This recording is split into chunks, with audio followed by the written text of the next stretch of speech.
ఈ 4 విషయాలేనంటే మీ కొరకు ఆహారం సిద్ధపరచుకున్నప్పుడు ఎవరికి ఇవ్వాలి? ఆకలి గురిన వారికి ఆకలి గురిన వారికి పెట్టాలి. నువ్వు ఆహారం పెట్టాలి. నిజమే, ఎవరైనా ఆకలి గురింటే ఆహారం పెట్టు, మంచిదే, దేవునికి ఇష్టమైన పని. అయితే దీని అర్థం ఏంటంటే, ఎటువంటి ఆహారము నీ యొక్క ఆకలి గురిన నీ ఆహారము అనగా ఇది దేనికి ఆహారంగా కనబడుతూ ఉన్నదంటే ఇది ఆత్మీయ ఆహారము. హల్లెలూయా, హల్లెలూయా. ఆత్మీయ ఆహారము నువ్వు ప్రభు బలలో చేయి వేస్తున్నప్పుడు అది ప్రభు రాత్రి భోజనము.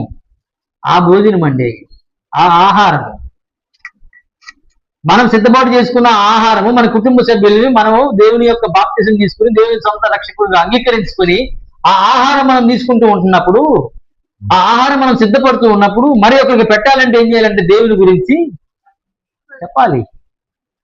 దేవుని గురించి మనం ఎలాగ ఆహారాన్ని సిద్ధపాటు చేస్తున్నామో ఆకలి కొని ఉన్న వారికి ఈ ఆహారాన్ని, ఆకలి ఎవరికి కలిగి ఉంటుంది? దేవునికి కలిగిన వారికి ఇటు ఆత్మీయ ఆహారము కొద్దివై ఉంటది.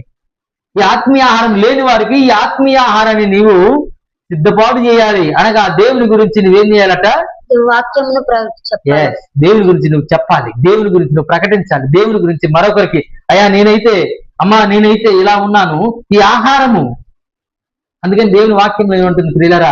ప్రభువైన యేసుక్రీస్తు వారు 40 దినముల ఉపవాసం కొండ మీద ఉన్నప్పుడు ఆ సాతాను వచ్చి శోధిస్తున్న సమయంలో నువ్వు రొట్టెని నేను ఈ రాయిని రొట్టెగా చేసుకుని తినమనంటే దేవుని ప్రభువైన యేసుక్రీస్తు వారు ఏం చెప్పారు? మనుష్యుడు మాత్రము జీవించడులే గాని దేవుని నోట నుంచి వచ్చు ప్రతి మాట వలన జీవించును. ఇక్కడ ఇది ఆహారం, ఇది నీ కొరకు ఏర్పాటు చేసుకున్న ఆహారము.